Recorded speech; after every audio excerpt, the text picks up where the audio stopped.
Okay, yes, Bwana Okari. Yes. Welcome to the show.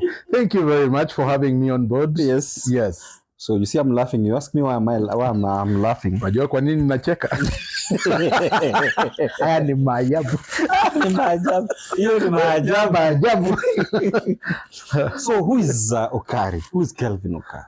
Kelvin Okari, that is my ID name. My name is Kelvin Ogega Okari. Somebody asked me what Ogega means. Yes. I don't know the meaning, but I know how the name came to be. Okay. I had an uncle who was very rich. He was a manager at Del Monte. Yes, Del Monte company. Sometime back. Del Monte kwa show yangu. Oh, sorry. Oh, that's a brand. Ama ni unakuja bisi ya Del Monte. Anyway, he was a manager at one of the fruit processing companies in Kenya, that one. And he was earning well. And the one thing that my dad noticed, he noticed that this uncle was making great strides in life. So to just tap in the blessing of the name and the power of the name, he decided to name me Ogega, so that I could be rich, resourceful, and impactful to society. I hope I am doing it so far. So are you rich? Rich, relatively. I am rich at heart. Yes. I have a warm heart. I have a big desire to change the society. And I am also... You're big in a way. Yes. So your story. Talk to me. Yes. You humble beginnings. You talked about behind the camera. You told me about humble beginnings. So what do you mean when you say humble beginnings? I was born to a very humble dad. My dad was a mason, and my mom was a housewife. And I was born underweight. I know it looks funny, but I was a small boy, very tiny. And I was born having a cleft lip. At that time in the 90s, it was a bit weird for a child to be born with some sense of deformity. And cleft lip surgeries had not been done in Africa as much. So when I got to be born with a cleft lip, it was a bit of a confusion on how they could handle it. 10 months down the line, some doctors from the United States of America just visited Kisii. Yes. And they were doing a cleft lip correction campaign. That is how I ended up getting my cleft lip corrected, and I got afforded a smile. I can say now you have a very good smile. Thank you, Nosjambivo. Yes, thank you. Yes, technically. So that is the humble beginning. From there, I got to start school in a public school. It's called Nduru Primary School. It's at a place called Nyamarambe in Southern Girango. Yes.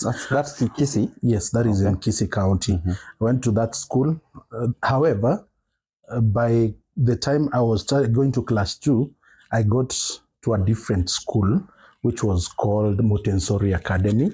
It's at a place called Suneka. So you went to academy those years? Yes, I went to an academy, and I got the opportunity to now get the nice English, nice handwriting. And by class 3, by the way, I got voted the best handwriting in school at Motensori. And do we say? Yes. I will tell you about my academic journey somewhere in the program, maybe. Yes. So the transformation from this small tiny boy, and now the shy boy, and now the MC we see on stage. How did it happen? It has taken a big journey, a big transformation, because as I told you, having been born in a humble beginning, let me tell you, and it's not a lie. When you're born in a humble background, you naturally become humble, because nature has actually started you somewhere. Hauna kiburi, you're very humble, you can't pay attention because you can't even afford it. You don't have the attention first to afford. Yes, you can't afford it. You can't afford it. So from the humble beginnings, you naturally are humble. But I credit my transformation to the power of education. Because when I got to start my academic journey, the first point of confidence came when I participated in the national music festivals. I was presenting a solo verse. Yes, primary. Yes, solo verse. So at that time it was being held in Nairobi. The nationals were being held in Nairobi. My first time in Nairobi. And I had to even be bought shoes so that I could You come to Nairobi. come to Nairobi with the shoes and go on stage with shoes. So you went to school with no shoes? No shoes. I just got an Gen opportunity. Zs can never understand that. They can never understand that. And I got to connect with nature in a special way because I stepped on that cold grass and connected with coldness of nature. And that is a place I wouldn't wish anyone to be at. Now, with the opportunity to come to Nairobi for the music festivals, I got the expansive view of life. I got actually position 3 nationally for that year. And that is where the confidence building started, but only for a short while, because I was again back from the academy. We couldn't afford anymore, and the sponsor had already left. So I went back to the public school, but by then I was good in English, so I would even stand to introduce our school. So because of the academy, you had improved your communication skills. Let me say. Yes, communication tops. So I will be there introducing the school. When the MP will come around, I will be the one introducing the school, but behind me was a patched shirt because it had multiple colors from the patches. And I remember once I actually got bought uniform by the MP. Because I went to introduce the school in a patched shirt. And he said he was going to buy me a uniform. And the money was given to my parents. They bought me a uniform. And the rest of the money, I believe they are saving for me. Yes, you'll be given soon. Soon. Yes. Now, Okari, the one we see on stage, is it the MC work that you do alone, or there's something else you... Very well. Very well. Now, as I grew up, I wanted to be a journalist. Okay. One of the best the society has ever viewed. If you see my notebook from high school, you will think I lived a movie, because I had planned that by 25, I would be married. I am now in my early 30s. Very humble. Number 2, humility. Very demure. Number 2, I had said by 27 I should have got an award in journalism. Here I am. The society is awarding me with good vibes and inshallah. And then I had also planned by 30, I would have done everything to do with parenthood and ready to raise my children. Story for another day.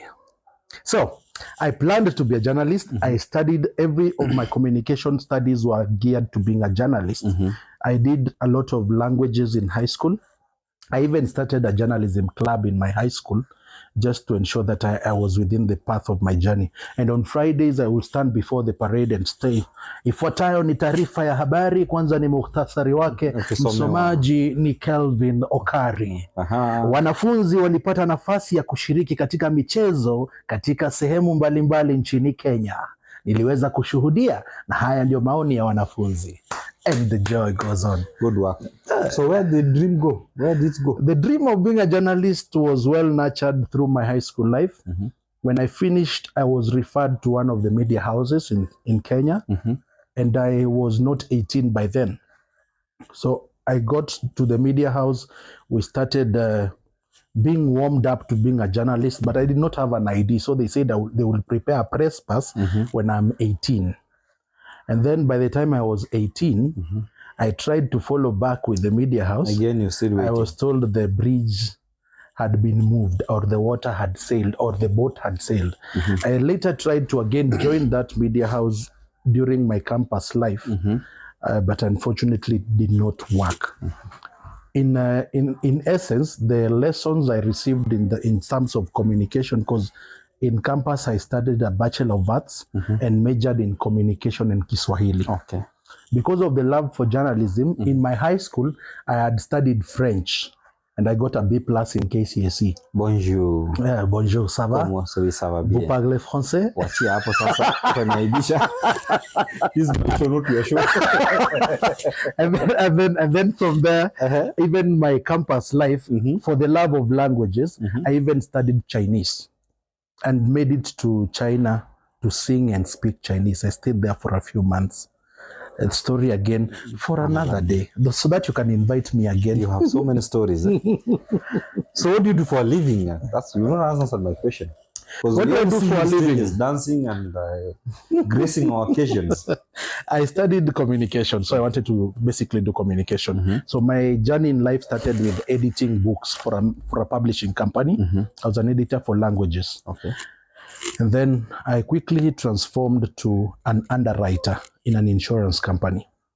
Because basically when you're given campus, when you're graduating, you're told you've been given powers to read and write. So you can get to any industry and Anyway, survive. you want to, yeah. Yes, so I got to the insurance industry and I got to the underwriting department. Underwriting basically are the gatekeepers of business. They're the ones who get the business once it has been brought by the marketers. They're the ones who look at the policy terms and conditions and place it in the company systems. And in the case of a car, they generate the insurance certificate that you put on your car. Okay. So that's where my journey started. I did around 4 years. During those 4 years, I did a diploma in insurance and I graduated from the College of Insurance. And then now I moved from the underwriting department to the claims department. In claims department is where now you deal with settlement of claims. Once you have underwritten on that end, now the client has a claim. Something that you told them you had insured happens. Then you're the one who facilitates the payments and making sure that their lives continue without so much interruptions. That is what I do for my 8 to 5. It's my side hustle. My main hustle is Emceeing. MC. Yes. So how do you balance the two? I have a very good employer. One of the best. I've actually stayed with the employer for 8 years now for that reason. Number one, the employer appreciates that I am an MC. And sometimes they even refer to me as MC. Technically, the employer knows that I'm an MC. So they allow me to spend my leave days to go emceeing. So I don't take leave days to go rest. The only time I take leave is to go and facilitate an event. So I'm given the freedom to take leave to just go and MC. Sometimes I MC events for the company, and from one event of 3 to 4 hours, I'm paid money nearly equal or even more than my salary for the month for the normal job I do, just from MCing. So I'm given the tender of just MCing. Now I see the reason why this is the main employment, not Yes. the other one is the side hustle. Bosi hapa anakusikia atakuvuta kazi. They support me, so they know I call it the side hustle. But when I get to the 8 to 5 job, again, I deliver excellence in it because I know it is good to pay back. If the employer has given me that opportunity to build my brand as a person, then I also give my very best in terms of my work that I'm required to do so that I don't take advantage of the freedom to do so. I have worked for the employer. Sometimes I go MC events for competition. For a competition to the employer. But basically that is, they know I'm going there as an MC, but at the next day, I will turn up at work on or before 8 o'clock and respond to calls as a claims analyst. Great. Now the challenges you've encountered with this or the work you're doing, either MC or at your workstation. Very well. Challenges that I have encountered. There are many. There are times that I have got events when we have deadlines to beat at work. And sometimes I just allow the events, I propose someone else to go and take that because, again, an event that will be 3-4 hours vis-a-vis my day-to-day job, I always also allocate some level of priority to what I'm doing at my 8 to 5 because I want the very best also for the company as I build my brand. So when there are deadlines to beat that will be affected by me going to MC, I suggest to the people somebody else. I have an array of MCs to propose. But when they have to take me, there are people who have postponed the events to accommodate my being there. So I always work with whatever comes. So number one, it's the balancing of when there's someone who specifically needs me and an MC versus deadlines that I have to beat at work. So most of the time I solve them by working late, or when I'm not having an event during the weekend, I'm able to go to work on Sunday and I'm able to do my job from there. Yes. So I do a lot of the covering, trying to beat the deadline so that I can be available for an event as and when it occurs. That's one challenge. The next challenge is sometimes people don't know how I get to demarcate between the funny MC joking, and the employee will be, good morning, welcome, how can I support you today? I look forward to serve you. Sometimes I start by speaking that way on call, and the client laughs because they actually know me as an MC. Sure. So that balancing, the picture they have in their head is that this is an MC. So sometimes they never take you seriously because they think you are just having fun while at it. But trying to balance the MC figure versus the real life Kelvin Okari has been quite a challenge for me. Yeah. Does it affect your day-to-day productivity in the office? Because now if I'm a serious client and all I want is my work to be done, and then I see you as an MC. Does it affect your productivity in the office? Most initially, before I learned to master the balance, it would affect me before. But I learned to balance it in that I actually use the MC facade to my advantage, in that I can show some level of empathy and connection with the client's requests and needs anytime they are meeting me. So they can come very angry, very agitated, saying that I'm going to cancel every insurance I have. And then out of nowhere, I look at them and smile and tell them, tell me, I'm here to ensure that you don't cancel. How can I be of best support? And from that level, when you now get to connect with them in person, they don't know it is the MC that has just kicked in to start the crisis, but in actual sense, they feel the level of empathy, which they don't expect from an insurance company per se. Yes. So I'm able to balance them easily nowadays because I learned to master the control. So what will you tell somebody who aspiring to be an MC? Because you never went to school to study to be an MC. Yes. Now let me start from how did I become an MC? Exactly. For me now to get someone to how do you become an MC? Sure. So here is my weird MCing journey. Earlier in life, I had started engaging myself in running programs. You see, by being the school journalist, you're told now, can you facilitate this program? So you get the program, you run it. In between, you throw in a joke or two, and they are very excited and happy that you are able to run the program. That was still being done on a very easy note. I even got to MC a wedding for a friend of mine who we were in the youth group.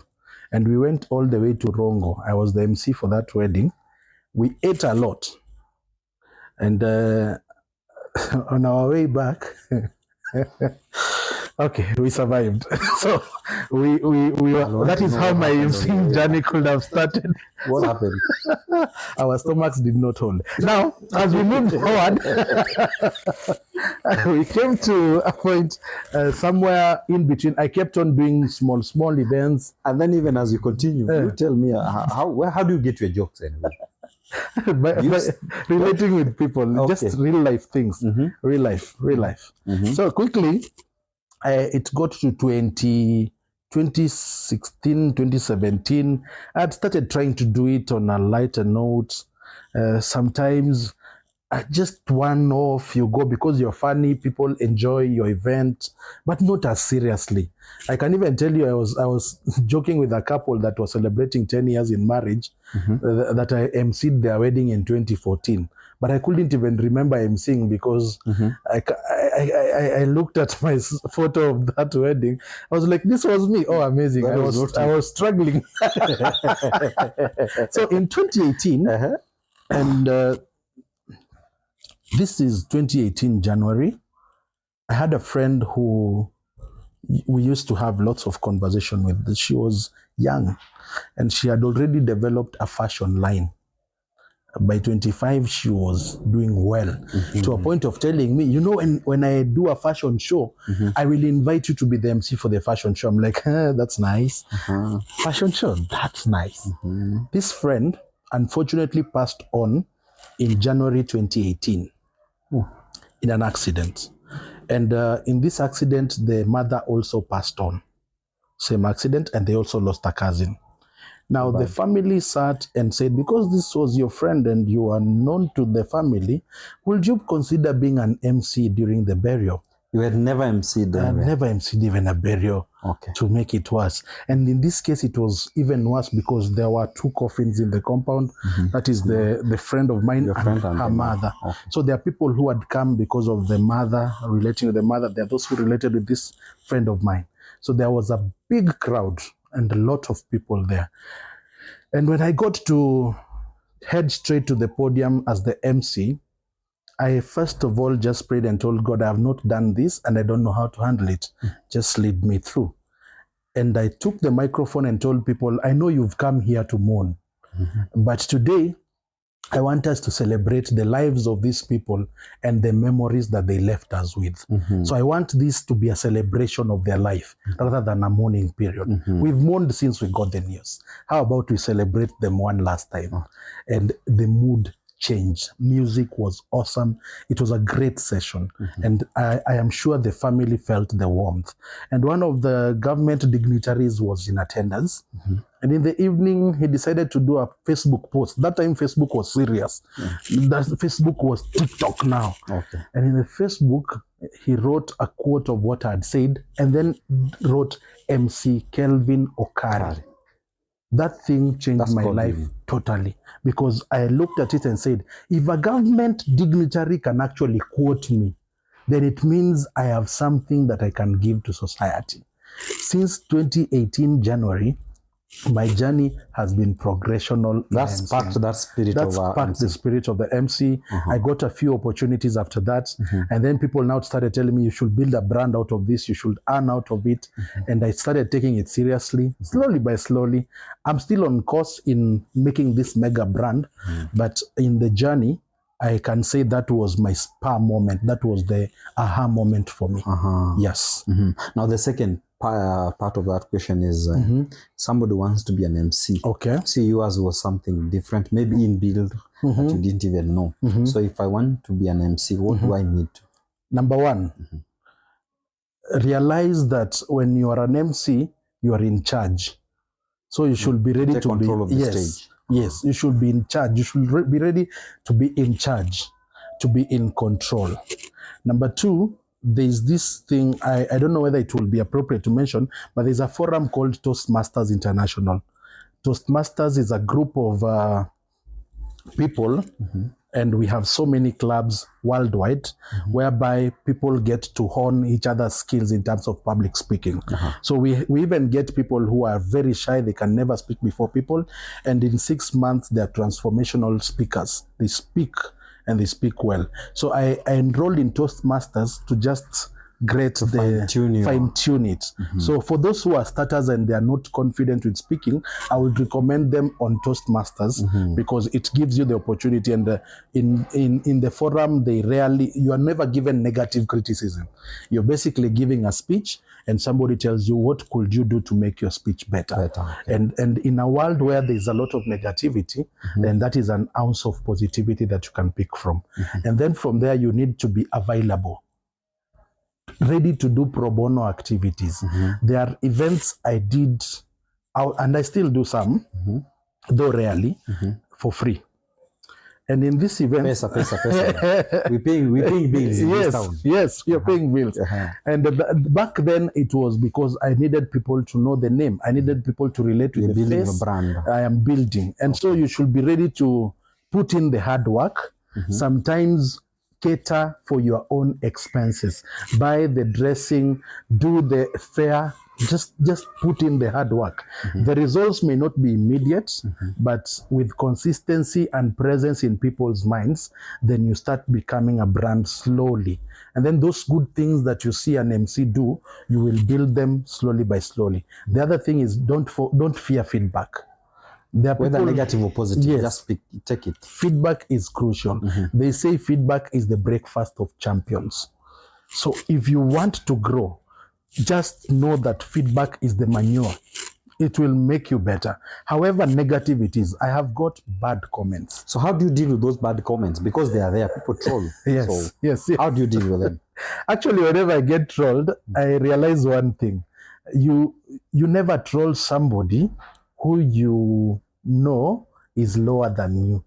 Oh, okay. You only troll someone who you feel is better than you. So when somebody is trolling me, then it means I'm doing better than them. So it spurs me, it reminds me. And from every troll, there's an element of truth in it. There are people who have said very bad comments about me, very much negativity, and in those comments, I've used them as a stepping stone to get better. Okay. And I will be sometimes be told that comment is actually sexist. You sound like you look at women in a way that they don't look intelligent, just from a comment. You made a comment very innocently, but you didn't know it would be taken in such a manner.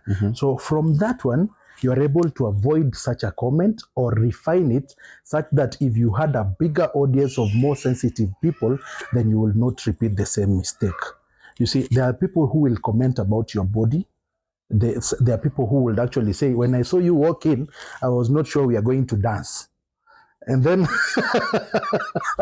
and then you see they are actually complimenting you. They're telling you, hey, you're a good dancer. But in actual sense, they're actually telling you, physically, you don't look like a good dancer until you do it. And a gym, teremka pale gym, pay fee, and participate and run a little bit. But I run the program, so there's some sense of running I do. So I know that the concept of now taking the stage, where they take charge, where they troll you or wherever they have to dance, yes. You make them dance, you make them happy at the end of the day. All it is. So what next? For me, number one, I want to get to influence society to a level that I can have an academy that certifies MCs for corporate events. I want to, you see the way there's a ice pack that certifies accountants. Okay. There's the Kenya School of Law that certifies the law students. How about running the MC school, MC Okari School of MC Preparation, whereby by the end of the coursework, you leave there a certified MC, such that in any corporate, they will ask, are you certified by the MC Okari School of MC certification? Just your name to be mentioned there that yes. Now this is Okari to certify you. Yes. Nimekunywa juice mingi. Certify. Kunywa juice ingine, kunywa juice ingine. Wewe sema satisfy, so wewe sema certify. Na tena mimi ni mkisi. Certify. To certify.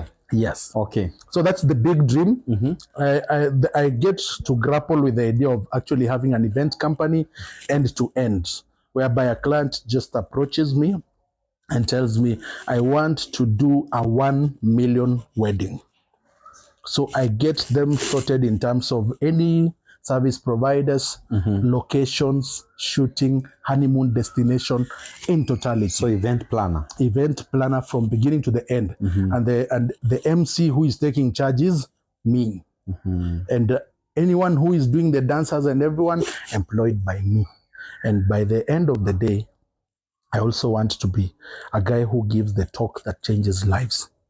Because the idea is not just making money.